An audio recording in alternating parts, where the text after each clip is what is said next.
Vítám vás u dalšího bonusového videa k lekci číslo 1.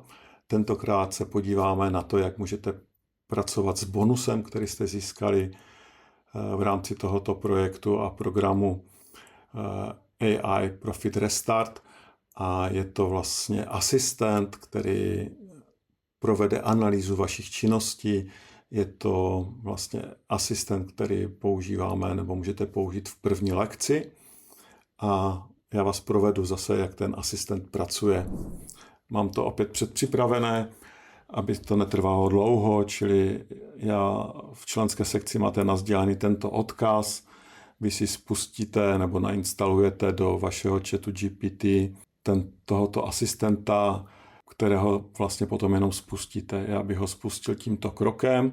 Já už jsem si ho spustil, takže ho mám tady spuštěný. A já jsem mu nic nezadal, jenom jsem mu řekl, analyzuj moje činnosti a on se mi začal opět doptávat.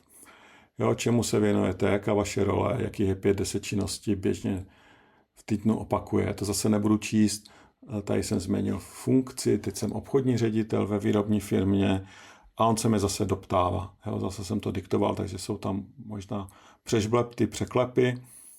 A tady velmi rychle vlastně vytvořil analýzu těch činností, ukázal potenciál pro AI, či 2 z 5, to asi se nebudu tím zabývat, jsou to cesty ke klientům, ale pak jsou tady prostě relevantnější věci. On je potom vyhodnocuje zase krok za krokem, co se bude rušit, co redukovat, co řešit s AI, co automatizovat a podle vhodnosti.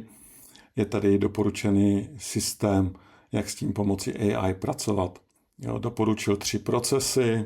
První třídění příchozích poptávek, zavedl tady nějakou metodiku, čili vidíte, že on opravdu pracuje velmi inteligentně. Druhá je analýza neúplného požadavku klienta, třetí je kontrola nabídek obchodníků, doporučený pilotní proces, zase ho popisuje za mě velmi podrobně, dává mi tady na výběr, co chci řešit.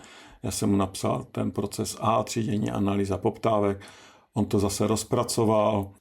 Ptá se mě, doptává se, neustále si precizuje informace tak, aby byl schopen kvalifikovaně odpovědět.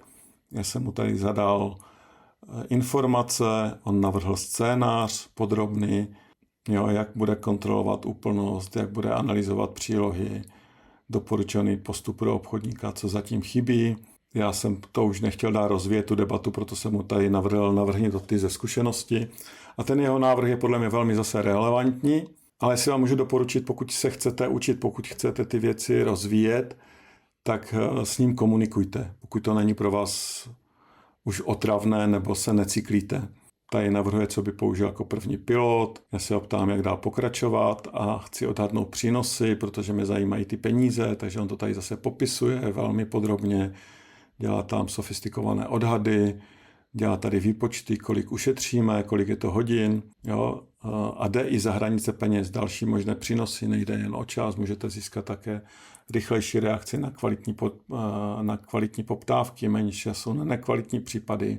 Dává mi tady domácí úkol a já mu tady potom píšu odpovědi na ty jeho otázky, čili protože on to chce kvantifikovat, takže to potom vypočítal 12 až 17 hodin týdně, vynásobí to nějakou hodinovou sazbou, takže je to 768 hodin ročně a tady potom máme úsporu min, max v podstatě, ale za mě všechno je relevantní, dává tady různé hodinové sazby, takže se v tom můžete velmi rychle zorientovat. I když mu nedáte ty údaje, tak on je schopen velmi efektivně ty věci tam navrhnout s nějakýma variantama. Samozřejmě záleží, jak je ten asistent naprogramovaný. Kritéria úspěchu, nastavil tady KPIčka, dal tady nějaké doporučení zase. A zase klidně byste mohli s tím pokračovat dál. Takže tady máte výstup pomocí asistenta, záleží, co je pro vás zajímavé, jaká cesta, jestli přes prompty, asistenty nebo případně skilly dneska, nebo agenta potom si postavit. Ale vidíte, že pomocí jednoduchého nástroje, který vám zabere, ten prompt vám zabere, dejme tomu 2-3 minutky, než ho vytvoříte. Ten asistent už se bavíme třeba 15-20 minutách, ale i takto vám to přinese velkou hodnotu a stává se to vaším průvodcem, mentorem, koučem a může vám to pomoct vlastně zvýšit vaši produktivitu, odhalit nové příležitosti, odhalit to, kde plýtváte a odhalit to, kde vlastně můžete pracovat mnohem efektivněji. To je konec dnešního dalšího bonusového videa.